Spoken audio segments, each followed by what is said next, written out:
11 months of dust, sand, and orders barked across the other side of the world. When the plane touched down at Minneapolis, St. Paul, he let out a breath he hadn't realized he was holding. Before we dive in, let me know in the comments, where are you watching this from? I love seeing how far this story reaches. Adrian Whitmore had been gone for 11 months. Home. Finally. Home. Only to find strangers living in his home because his HOA sold it without his permission? He had pictured this moment over and over. The drive west, the familiar stretch of road toward Weatherford, the sight of his ranch sitting under the wide Minnesota sky. His father's old porch swing, the oak tree he used to climb as a boy, the barn that still smelled faintly of hay. All of it, waiting for him. But when his truck pulled into the driveway that late afternoon, something stopped him cold. There was a minivan parked where his Chevy usually sat. His first thought was that he had the wrong place. But that was impossible. Every inch of the property was etched into his memory. This was his land. His family's land. Yet strangers were living in it. Adrian killed the engine and stepped out, boots crunching against the gravel. A woman opened the door. She had a toddler on her hip and looked startled, as though she'd just seen a ghost. "Can I help you?" she asked. Adrian straightened his posture, still in uniform, duffel bag slung over his shoulder. "This is my house. Who are you?" The woman's grip tightened around the child. "I think you're mistaken. We bought this house 6 months ago. From the HOA. The words hit him like a punch. The HOA. His stomach knotted. He had paid every bill before leaving. His mortgage was up to date. Taxes cleared. He had arranged everything so nothing could possibly go wrong while he was deployed. And yet here he was, standing on the gravel drive, watching a stranger cradle a child in his living room. "I'm not mistaken," he said, his voice steady but sharp. "My name is Adrian Whitmore. This property has been in my family for 3 generations. I didn't sell it. And I sure as hell didn't authorize anyone else to." The woman shifted uncomfortably. "Look, we have the paperwork. We paid for it. If you've got a problem, you'll need to take it up with the HOA. That's all I can tell you." Adrian felt heat rise in his chest. He had stared down armed men in hostile villages. But nothing prepared him for the quiet theft of his home. He turned back toward his truck, his mind racing. The HOA. That meant Helena Archer. Helena had been the president of the Homeowners Association for years. She was known for her clipped tone, her ironclad grip on the neighborhood, and her endless stream of fines and letters. She once cited Adrian for leaving his truck parked on the grass overnight. He remembered his father muttering that Helena treated the subdivision like her personal kingdom. Now it seemed she had gone further than anyone imagined. As Adrian drove away, the world outside his window blurred. Memories of his father resurfaced. The man teaching him to mend a fence, to break a horse, to value the land because it's the one thing they can't make more of. His father had fought hard to keep the ranch through recessions and hard winters. And now, while Adrian had been overseas serving his country, someone had taken it with the stroke of a pen. He pulled into a gas station on the edge of town and sat for a long moment, staring at the wheel. His hands trembled.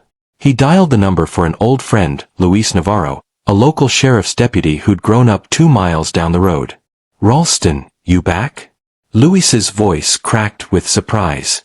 "I'm back," Adrian said, "and apparently I don't have a house anymore." Luis was quiet for a beat. "What are you talking about?"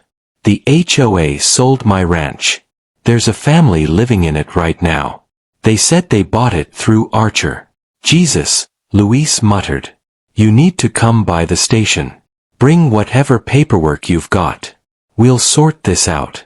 Don't go confronting anyone right now. You don't want to end up in handcuffs the day you get home." Adrian managed a dry laugh, but there was no humor in it. "Handcuffs? I just want my house back." "I know. But trust me, this is bigger than it looks. If Archer did this once, she's done it before. Sit tight. We'll figure it out." Adrian hung up and leaned back in the seat. The neon glow of the gas station sign flickered against the hood of his truck. His mind swirled with disbelief, anger, and something colder, determination. They had taken his home, but they hadn't counted on him coming back to fight. But what Adrian didn't realize yet was that the ranch was only the beginning. The HOA had been playing a much larger game, and he was about to uncover all of it. The next morning, Adrian walked into the HOA office in Weatherford, a squat brick building tucked between a dental clinic and a feed supply store. He still wore his uniform, partly because he hadn't had time to change, partly because he wanted Helena Archer to see it. To see him, the lobby was quiet, the kind of place that smelled faintly of old carpet and coffee burned hours ago. Behind the counter sat a receptionist who barely looked up from her screen. "I need to see Helena," Adrian said. "She's in a meeting," the woman replied, clicking at her keyboard. "Then tell her Staff Sergeant Adrian Whitmore is here about the ranch she sold out from under me." That got the woman's attention. Her eyes flicked up wide, before she disappeared down the hall. A minute later, Helena herself appeared. She was exactly as he remembered, sharp suit, silver hair pulled tight, glasses perched low on her nose. At 61, she carried herself like a queen surveying her subjects. "Well," she said, folding her arms. "I wondered when you'd be back." "You sold my ranch," Adrian said flatly. Helena's lips pressed into a thin smile. "Correction. The HOA sold it after you failed to address repeated violations and delinquent dues. You abandoned the property, Sergeant." The board had no choice. Adrian stepped closer. "I didn't abandon anything. I was deployed. Federal law protects service members from exactly this kind of stunt. And I paid every cent before I left." Her smile didn't falter. "That's not what our records show. You forged something, then." Adrian snapped. The receptionist shifted uncomfortably behind the counter. Helena held up a manicured hand. "I suggest you calm yourself. Raising your voice won't change the fact that you lost that property months ago. Perhaps you should take it up with your lawyers instead of harassing me." Adrian's jaw clenched, but he forced his voice steady. "Don't worry. I will." He turned on his heel and walked out, his boots echoing against the tile floor. Outside, the Minnesota sun beat down on his shoulders. For the first time since he landed, he realized just how deep this mess ran. Helena wasn't flustered. She was confident. Too confident. She had done this before. Later that afternoon, Adrian met Luis Navarro at the sheriff's office. Luis poured 2 cups of coffee and slid one across the desk. "You were right," Luis said. "I checked the county clerk's office. There's a recorded transfer on your property, signed off by the HOA board, and filed like it was legitimate. But here's the kicker. Your signature isn't on anything. They pushed it through as a lien foreclosure." "A lien? On what?" "According to their claim. Unpaid dues and repeated violations?" Luis shook his head. "Thing is, the amounts don't add up. They're inflated. Way inflated. And your payments? I found the receipts in the county records. You were current." Adrian slammed his fist against the table. "So they stole it." "Pretty much. And if they did it to you, I guarantee you're not the first. We've had a couple complaints over the years about Archer's board, but nothing stuck. People either settled or walked away." Adrian leaned back, exhaling slowly. "Not this time." Luis studied him. "I know you're angry. You've got every right. But you need to handle this smart. Go through the Army's legal channels.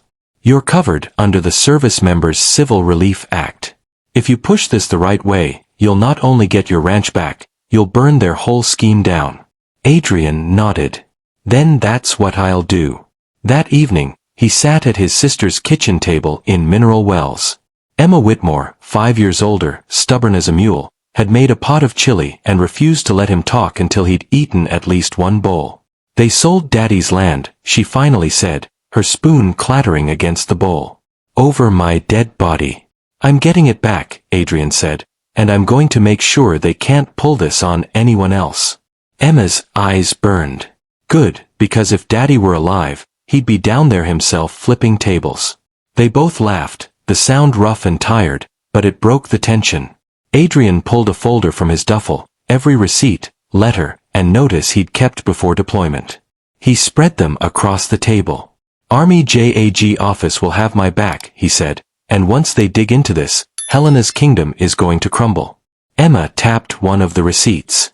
You better believe it, and when you're done, I want to watch her carry her boxes out of that office. Adrian smiled, though his stomach still churned. He knew this wasn't going to be simple. Helena had power, connections, and years of practice. But he had something she didn't count on. He came back. But even as Adrian prepared for a legal fight, whispers began to surface. Other families claiming their homes had been stripped away just like his, and soon the scandal was about to explode far beyond one ranch in Minnesota. 2 days later, Adrian walked into the Judge Advocate General's office at Fort Cavazos. The building buzzed with the low rumble of printers, phones, and clipped conversations between soldiers in uniform and lawyers in pressed suits. He carried his folder under his arm like a weapon. A captain with sharp eyes and a calm demeanor introduced herself as Captain Renee Whitfield. She motioned for Adrian to sit, and flipped through his paperwork. You kept good records, she said, scanning the receipts. That helps. From what I see, this falls under the Service Members Civil Relief Act. It's designed to prevent exactly this kind of abuse while you're deployed. So I'm covered? Adrian asked. Legally, yes. But cases like this can drag. HOAs often think they're untouchable. They count on service members being too far away or too tired to fight. You're in a good position, though. You're back, you've got documentation, and if their records don't line up, they're in trouble. Adrian leaned forward. Trouble isn't enough. They took my home. My father's land. I want them held accountable. Captain Whitfield studied him for a moment, then nodded. If there's a pattern, we'll find it. And if it's fraud, they'll answer for it. That night, Adrian sat alone in his motel room off I-20, staring at the ceiling fan spinning slowly above him. Sleep didn't come. His mind replayed the woman at his front door, her voice firm but uneasy, as she claimed ownership of his home. He didn't blame her. She was another pawn in Helena's game. Still, the image burned in his head. The next morning, Louise called. You're not going to believe this, Louise said. We've had 3 more complaints since you showed up. Family saying the HOA forced sales over supposed unpaid dues. Same story every time. Fees piling up out of nowhere, then suddenly their house is gone. Adrian gripped the phone. Names? I can get you 2 right now. Franklin Ortega on Mesquite Drive, and the Holbrooks on Ridgeway. Both lost their places in the past year. You want to talk to them? I do, Adrian said. Set it up. That afternoon, he met Franklin Ortega at a diner in town. Franklin was in his 50s, with grease under his nails from years working as a mechanic. He nursed a cup of coffee like it was the only thing keeping him upright. They said I owed them $10,000 in dues, Franklin muttered. 10 grand. I've lived in that house 20 years, never missed a payment. But they said I was late. Fees piled on. Interest. Penalties. I couldn't keep up. One day, a notice shows up on the door. 2 months later, the place is gone. Sold to who? Adrian asked. Franklin shook his head. Some couple from Minneapolis. Paid cash, real quiet. Like it was all lined up in advance. Adrian felt his stomach. It was too clean, too rehearsed. That evening, he sat across from the Holbrooks in their cramped apartment on the edge of town. The couple, both retired teachers, looked worn down. They told us the same thing, Mrs. Holbrooks said softly. That we'd violated lawn maintenance rules too many times. That we owed for repairs we never requested. Next thing we know, we're standing in front of a judge who says the HOA has the right to foreclose. We didn't even understand what was happening until it was done. Her husband's hands trembled as he added. We didn't have the money to fight it. We thought maybe it was just us. That we'd done something wrong. Adrian shook his head. It wasn't you. It's them. And I promise you, it's going to come out. The Holbrooks looked at him with tired, skeptical eyes. But something flickered there. Hope. Later in his truck, Adrian gripped the steering wheel so hard his knuckles whitened. Helena wasn't just ruthless. She was running a racket. She and her board had built a machine that chewed through people's lives and spit them out. And somehow they'd convinced the courts to look the other way. But now, with the army involved, that machine had a wrench in its gears. He pulled out his phone and texted Luis. This isn't just my fight. It's everyone's. We're going after them. Luis replied a minute later. Then buckle up, brother. Because once you start, there's no turning back. But what neither of them knew was that Helena already sensed the walls closing in, and she was prepared to fight back in ways Adrian couldn't yet imagine. Helena Archer wasn't the type to panic. She had been steering the HOA board for nearly 2 decades, and in that time, she had built a reputation for being untouchable. But the name, Whitmore, had always carried weight in Weatherford. Adrian's father had been respected, and now his son was stirring things up. Word spread fast. Too fast. And Helena knew the moment whispers reached the Army's legal officers, her tidy operation would start looking a lot less tidy. Inside her home, a sprawling brick house on a cul-de-sac, polished to perfection, Helena called an emergency meeting of the HOA board. 4 other members gathered around her dining table, stacks of papers and ledgers in front of them. We have a problem, Helena said, adjusting her glasses. Staff Sergeant Whitmore has returned. He's already made contact with local law enforcement and the JAG office. One of the board members, a wiry man named Curtis Doyle, shifted uneasily. Can't we just return the property? Call it a mistake. Helena's glare silenced him. A mistake. If we reverse one, the others collapse. Do you want to explain to the dozen families who bought those homes that their deeds are worthless? Do you want lawsuits crawling over us from every direction? A heavy silence fell. Another board member, Cheryl Masters, spoke next. Then what's the plan? We tighten ranks. Helena said firmly. Every document is in order. Every sale filed correctly with the county clerk. If they accuse us of fraud, we point to the records. As long as we're united, there's nothing they can do, Curtis muttered.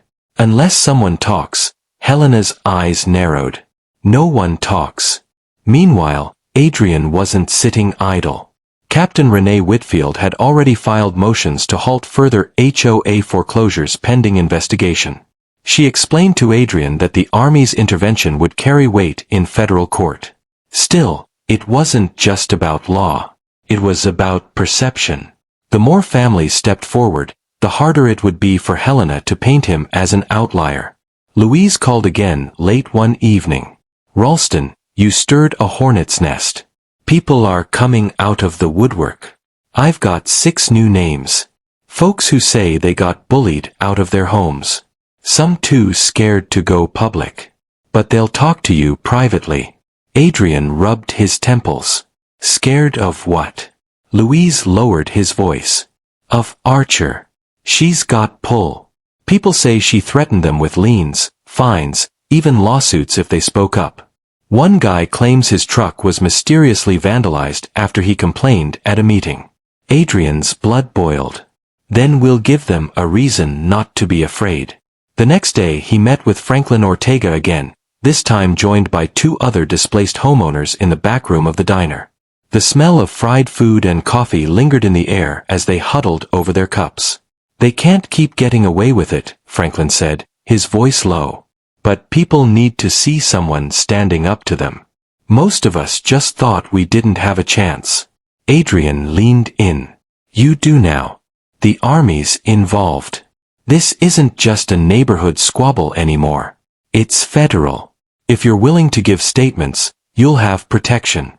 One of the others, a woman named Patrice Nolan, wrung her hands nervously. I'm scared, Adrian. My husband's health isn't good. We can't afford more stress, more fighting. Adrian softened his tone. I get it. I really do. But think about what they took from you. Think about the next family they'll do it to if no one says anything. If we speak up together. They can't silence us all. Patrice's eyes glistened. But she nodded slowly. All right. I'll talk. Later that night, Adrian found himself back in his truck, staring at the lights of the ranch from a distance. The family inside had left their porch light glowing. He wondered if they had any idea what kind of storm they were sitting in the middle of. They weren't villains in this story. They were victims, too. Tricked into buying stolen property. Still, the sight made Adrian's chest ache. That was supposed to be his home. His father's porch swing. His family's legacy. Back in her house, Helena received a phone call from one of her contacts at the county office. The army filed an injunction today. The voice told her, "You'll need to prepare." Helena's lips thinned. Let them come. They won't find what they're looking for. But for the first time in years, Helena felt a crack in her armor. She poured herself a glass of wine, her hand trembling ever so slightly. She had thought she could outmaneuver anyone. She hadn't counted on a soldier coming home angry with the law on his side. But as Adrian gathered allies, Helena quietly began plotting her own counterattack, one that threatened to drag the entire neighborhood into chaos. Adrian sat at the long oak table inside the Parker County Courthouse, papers spread in front of him. Captain Whitfield had arranged the meeting, and now he found himself surrounded by homeowners who'd all been burned by Helena's HOA. Some came with folders of letters and notices. Others only had their stories etched into tired faces. Captain Whitfield opened the session. We're here to document every incident tied to the HOA's foreclosures. I need each of you to speak clearly and truthfully. The more consistent your accounts, the stronger the case will be. One by one, the voices filled the room. Franklin Ortega recounted inflated dues and surprise violations. Patrice Nolan explained how her family was cited for supposed landscaping issues when their lawn was immaculate. The Holbrooks described being blindsided in court, too overwhelmed to defend themselves. As each testimony stacked up, Adrian felt his anger harden into something sharper. Purpose. When it was his turn, he spoke quietly but firmly. I was serving in Kuwait when my ranch was taken. I paid every bill before I left. They claimed I abandoned my property. They lied. And while I was defending my country, they stole my home. The room fell silent for a moment. Adrian's words landed heavy. Even those who had told their own stories leaned in, reminded that this wasn't just about money or rules. It was about dignity. Afterward, Luis caught Adrian in the hallway. You're turning into the face of this fight, Luis said. People are looking at you like their voice. Adrian shook his head. I didn't ask for that. You didn't have to. It's yours now. Meanwhile, across town, Helena sat stiffly in her office chair, watching the board members argue among themselves. Curtis Doyle had finally cracked. This is getting out of control, Curtis said, slamming a folder onto the table. We can't keep pretending this is business as usual. There are too many eyes on us now. Calm yourself, Helena snapped. The courts have upheld us before. They'll do it again, unless you'd like to confess to wrongdoing. Curtis' face went pale. I'm not confessing to anything, but I'm not going down with this ship either. Cheryl Masters leaned forward. If someone flips, we're finished. Helena adjusted her glasses, her voice cool. No one flips. Anyone who thinks otherwise should remember they signed the same papers we all did.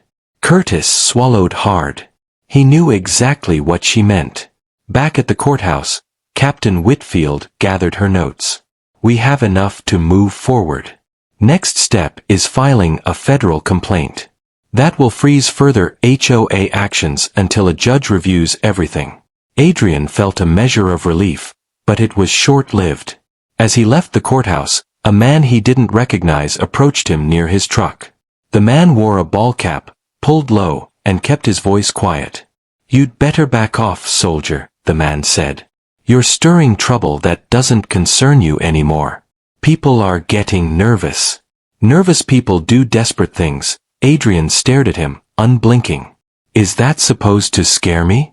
It's supposed to warn you, the man muttered before walking off. Adrian stood there for a long moment, the Minnesota sun beating down, heat and tension mixing in his chest. He knew this was no longer just about paperwork and legal arguments. Helena was pulling strings, and some of those strings were tied to people willing to play dirty. That night, Emma found her brother pacing the porch of her house. What happened? She asked. Someone tried to warn me off. Emma crossed her arms.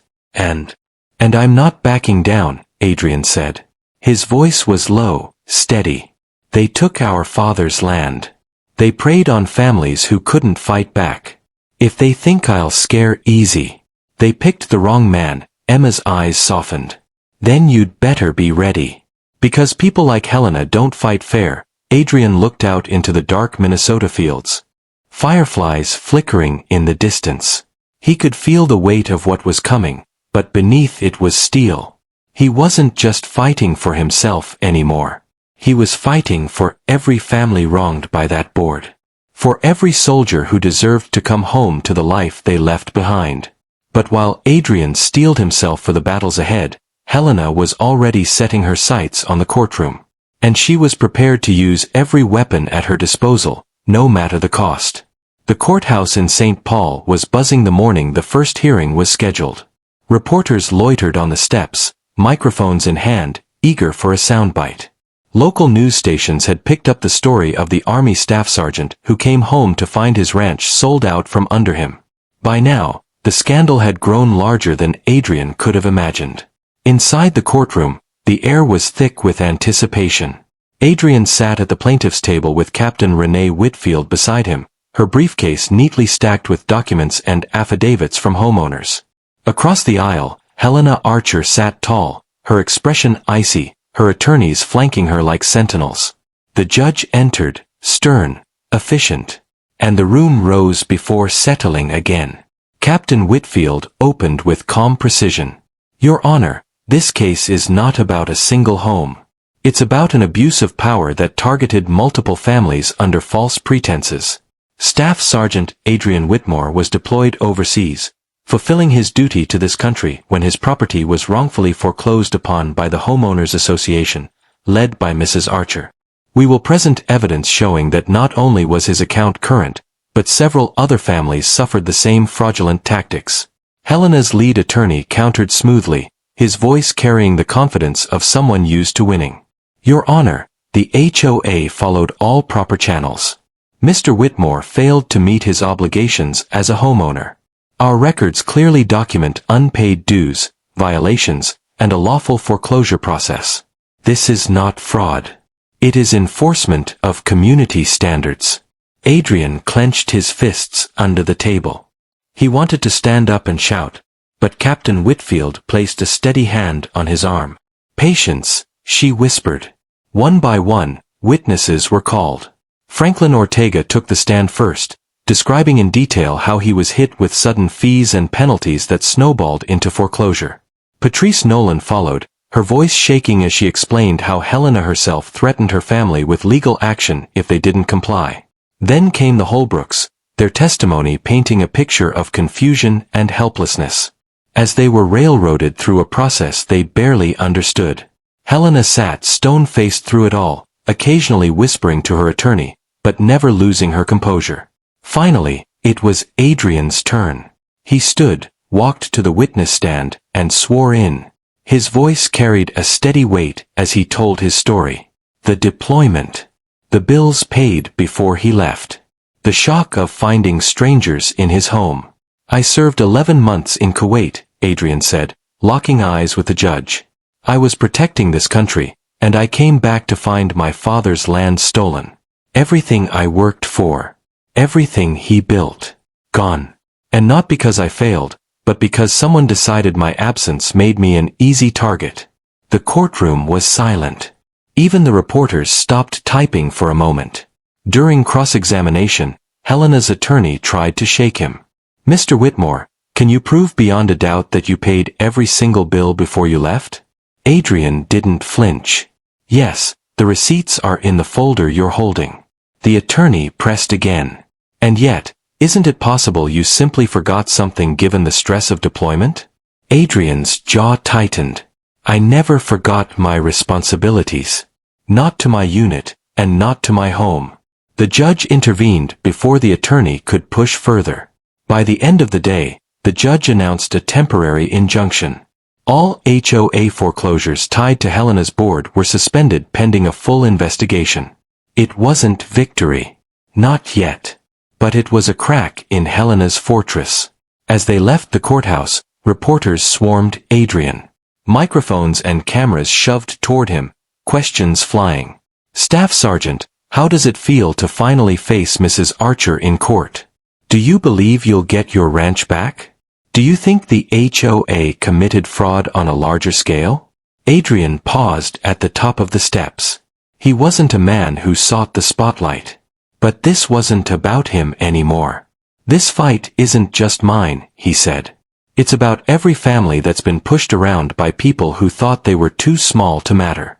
We're going to see this through. The cameras flashed. Reporters scribbled furiously.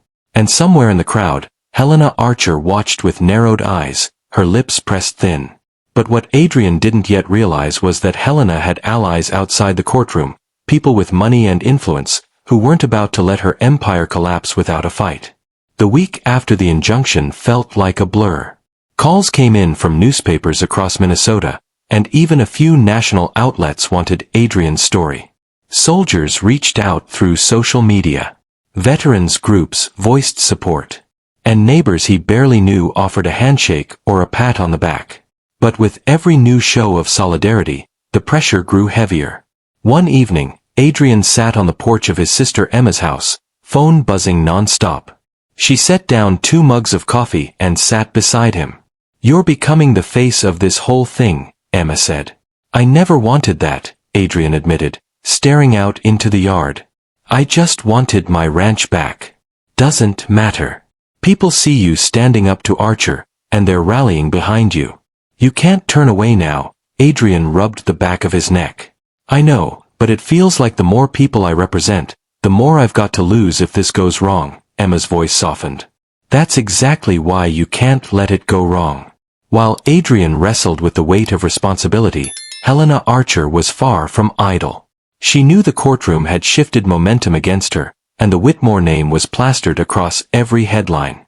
But she still had leverage. Friends in high places, deep pockets, and an old network of county officials who had benefited from her HOA's control. Late one night, Helena sat in her study with her attorney, Mark Talbot. The room smelled of leather and oak polish. Shelves lined with law books she never read. This soldier is making you into a villain, Talbot said, tapping his finger on a newspaper spread across the desk. If this keeps up, public opinion will sway the courts. We can't afford that. Then shift the narrative, Helena replied sharply. Make him look unstable.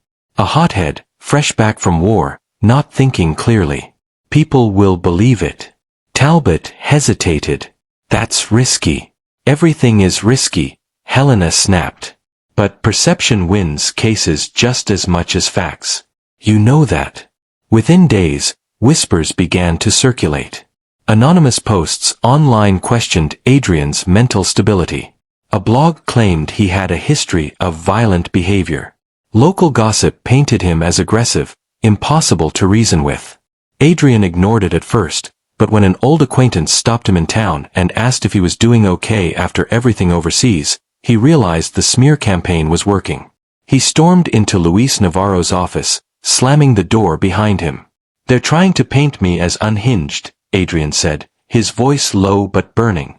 They're dragging my service through the mud. Luis leaned back in his chair. That's Archer's playbook. If she can't beat you with rules, she'll beat you with rumors. She's messing with the wrong man. Luis sighed. Don't take the bait. The worst thing you can do right now is give her a reason to say she's right. Keep calm, let Whitfield handle it. Adrian paced the office, fists clenched. He wanted to fight back, to shout the truth from every rooftop. But Luis was right.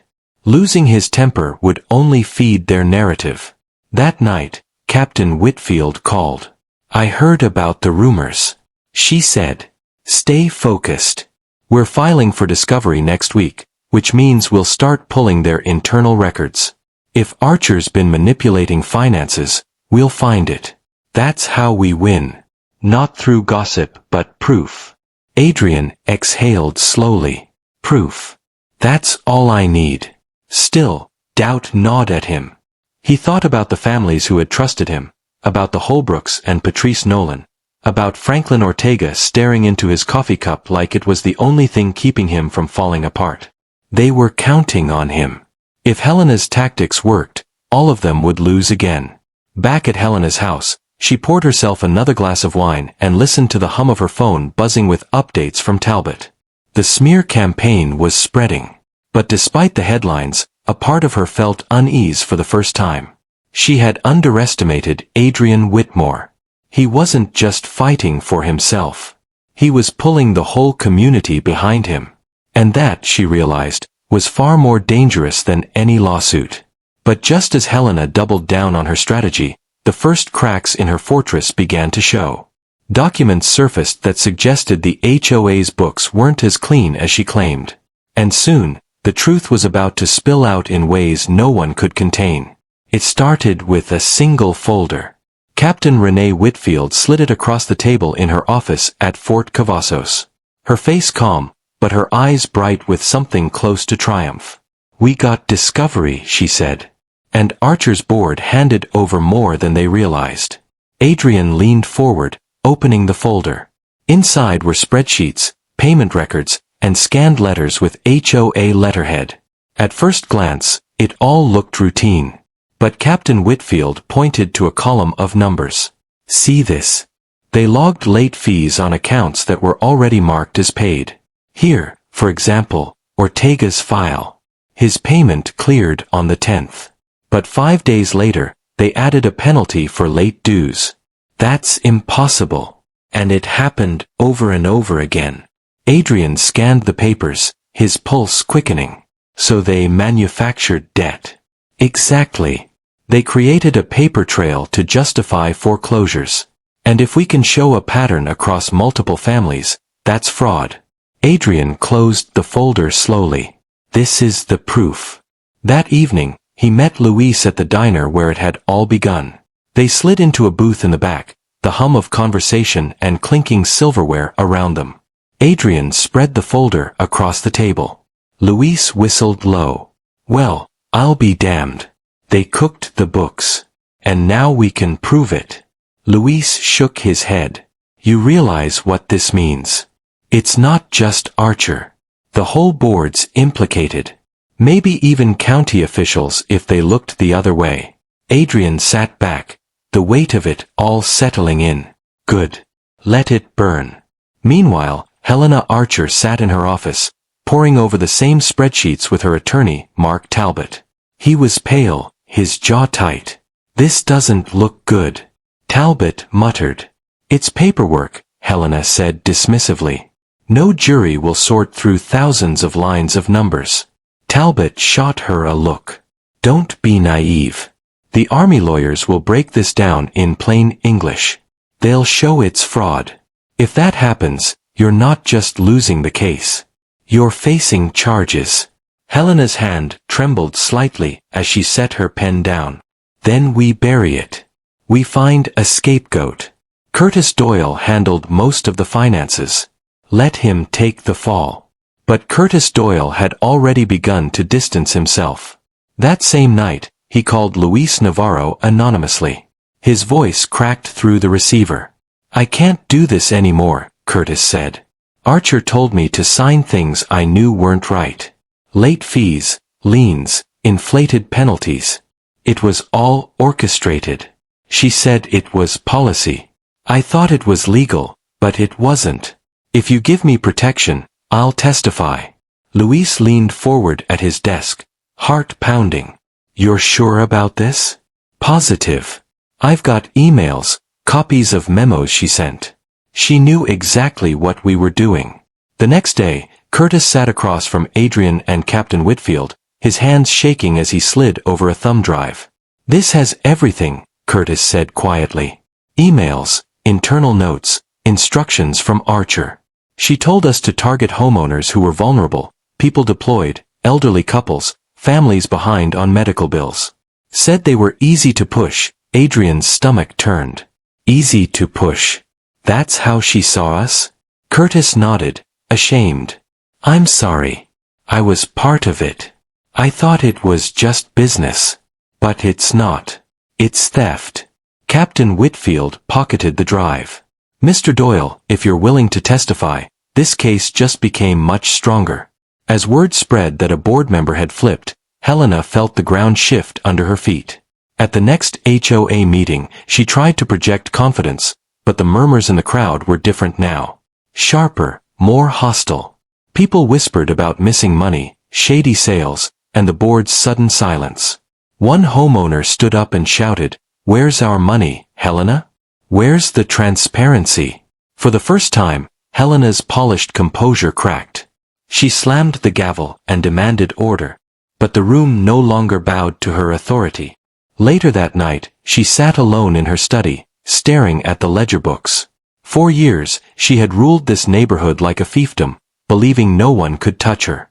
But Adrian Whitmore had come back, and with him came the one thing she had never accounted for. Truth backed by proof. But the fight was far from over. As the case gained traction, it threatened to spill beyond the courtroom, pulling in federal investigators and placing the entire neighborhood under a spotlight brighter than Helena ever imagined. By midsummer, the case had stretched far beyond Parker County. Federal investigators arrived from the Department of Justice, armed with subpoenas and quiet authority that made even seasoned attorneys nervous. They weren't just looking at Helena Archer anymore. They were combing through years of HOA records, bank accounts, and property transfers that spanned across neighborhoods in multiple counties.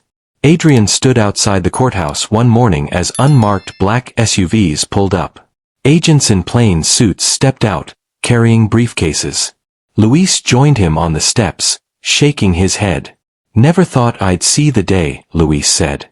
"The feds in Weatherford, digging through HOA books?" Adrian crossed his arms. "She brought it on herself. They all did inside."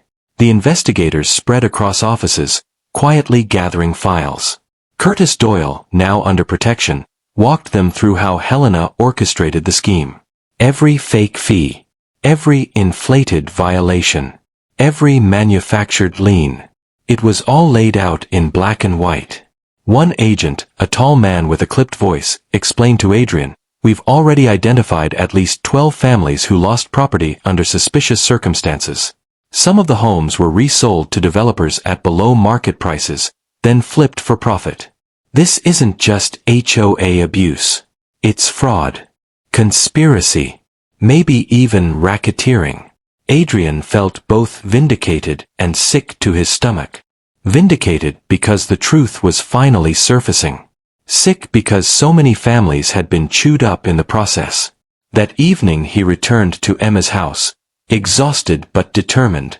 She met him at the door, arms crossed. "You look like you've carried the weight of 10 men, she said. "Feels like it," Adrian admitted.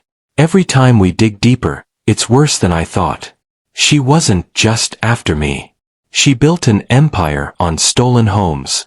Emma shook her head slowly. "Daddy always said land shows you who people really are. Some guard it. Some exploit it." Adrian gave a tired smile. "Guess we're seeing which one Helena is." Across town, Helena sat at her dining table, her empire crumbling.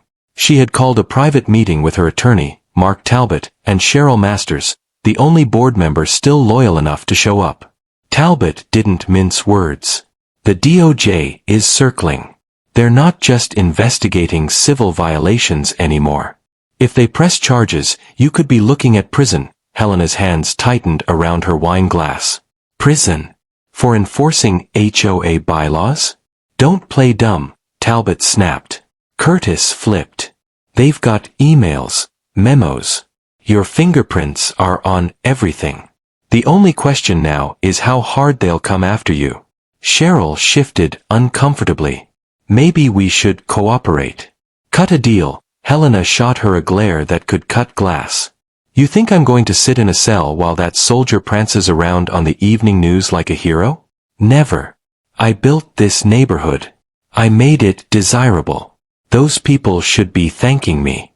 Her voice shook, and for the first time, Cheryl saw the cracks of desperation beneath the iron mask. Meanwhile, Adrian received a call from Captain Whitfield. The investigators want you to testify in Washington, she said. Your case is becoming the centerpiece of a broader inquiry into HOA abuse. They think it could set a precedent nationwide. Adrian rubbed his forehead. Washington. I didn't sign up to be a symbol. You didn't, Whitfield said gently. But you became one, and symbols matter. Adrian hung up and sat in silence for a long time. He thought of the Holbrooks, crammed into their small apartment. Of Franklin Ortega, still working late shifts at the garage because he couldn't get back on his feet after losing his home. Of Patrice Nolan, who had cried through half her testimony. Her voice breaking when she said her children asked if they'd ever have a backyard again. Maybe he hadn't signed up to be a symbol, but he couldn't walk away from what it meant. The next hearing drew an even larger crowd. News vans lined the street. Veterans groups stood outside waving flags, chanting in support of Adrian. Helena arrived in a black sedan, face hidden behind oversized sunglasses, but the boos from the crowd followed her all the way into the courthouse doors. Inside, Captain Whitfield presented the federal findings. Fraudulent ledgers, forged penalties, coordinated sales. The judge listened intently, his expression hardening with each passing page. When Helena took the stand, she tried to maintain her icy control. But under cross-examination, her voice wavered. The emails were undeniable, the memos too clear. Her empire of control was collapsing in front of everyone, and for the first time, the entire courtroom could see it. Adrian sat watching, not with joy, but with resolve. This wasn't about humiliating her. It was about justice. But while the case barreled toward its climax, one question still loomed. Would the families ever truly get back what was stolen from them, or had the damage already cut too deep? The courthouse was packed the day the judge delivered his ruling. Rows of wooden benches creaked under the weight of neighbors, reporters, and displaced families who had all been waiting for months to hear the outcome. The air was thick with tension, and every cough, every shuffle of paper seemed louder than it should have been. Adrian sat at the front, his uniform freshly pressed, hands folded tightly on the table. He didn't look at Helena Archer, seated across from him. He didn't need to. He could feel her eyes on him, sharp and seething. When the judge finally entered, silence fell. His gavel struck once, echoing through the chamber. This court, the judge began, voice steady, has reviewed the evidence presented by both parties. The financial records, the testimony of homeowners, and the internal communications provided by a member of the HOA board make one fact clear. The foreclosures carried out under the direction of Mrs. Helena Archer and the Homeowners Association were fraudulent, predatory, and illegal. Gasps rippled through the courtroom. Helena's attorneys shifted uncomfortably, but she sat rigid, jaw clenched. The court hereby nullifies the sales of all properties tied to these fraudulent actions. Titles will be restored to the original owners. Furthermore, Mrs. Archer and complicit members of the HOA board are referred to federal prosecutors for charges of fraud, conspiracy, and abuse of power. The gavel struck again. Case adjourned. For a moment, no one moved. Then the room erupted, cheers from families, reporters rushing to the aisle, neighbors embracing one another. Adrian sat still, his chest tight, eyes fixed on the judge's bench as if he had to hear the words again to believe them. His ranch, his father's land, was his once more. Emma gripped his arm. "You did it," she whispered, her eyes shining. Adrian shook his head. "We did it." All of us, as Helena was escorted out, a wave of voices followed her, some angry, some triumphant. She didn't look back. For the first time in decades, she wasn't in control. Outside, the courthouse steps were alive with cameras and microphones. Reporters shouted questions, but Adrian lifted a hand. "I'm not here to celebrate me," he said, his voice steady. carrying over the crowd. I'm here to celebrate justice. This wasn't about one ranch. It was about every family who was told they didn't matter. Today proves they do. Applause broke out. Veterans in the crowd saluted. Families who had lost everything clutched one another, tears streaming. For them, it wasn't just property being returned. It was dignity. In the weeks that followed, federal prosecutors filed charges against Helena and several board members. Curtis Doyle, the man who had flipped, was placed under protection and agreed to testify in the criminal trial. The story spread nationwide, sparking debates on news shows about HOA abuse and service members' rights. Adrian spent long days at the ranch, clearing brush, mending fences, and walking the land his father had left him. Strangers came by just to shake his hand. Some asked for advice on their own battles with HOAs. He didn't have all the answers, but he listened. One evening, as the sun dipped low and the fields glowed gold, Emma joined him by the porch swing. "You know you've become more than just a soldier now," she said. "You've become a voice for people who never had one." Adrian looked out over the land. "I never wanted to be a symbol. I just wanted to come home." Emma smiled. Sometimes coming home means fighting for more than yourself. He thought about that as he watched fireflies spark in the dusk. The fight had been long, ugly, and exhausting. But it had ended with justice. Families had their homes back. The board scheme was shattered. And most importantly, a message had been sent. No one was too small to matter. Adrian whispered his father's words under his breath. Land shows you who people really are. He understood now what his father meant. Some would abuse it. Some would protect it. He knew which one he had chosen. The camera crews eventually left, the headlines faded, and life slowly returned to normal. But for Adrian, the lesson remained sharp. Silence lets injustice grow. But one voice backed by truth can tear it down. So when another veteran reached out weeks later saying his HOA was threatening foreclosure while he was deployed, Adrian didn't hesitate. He picked up the phone, ready to stand beside him. Because this fight wasn't just about one ranch in Weatherford. It was about making sure no soldier, no family, no neighbor ever came home to find their life stolen again. And as he leaned back on the porch swing, Adrian felt peace for the first time since stepping off that plane. He had come home, not just to his land, but to his purpose. If this story moved you, remember to subscribe for more. Every story has a lesson, and together we can keep them alive.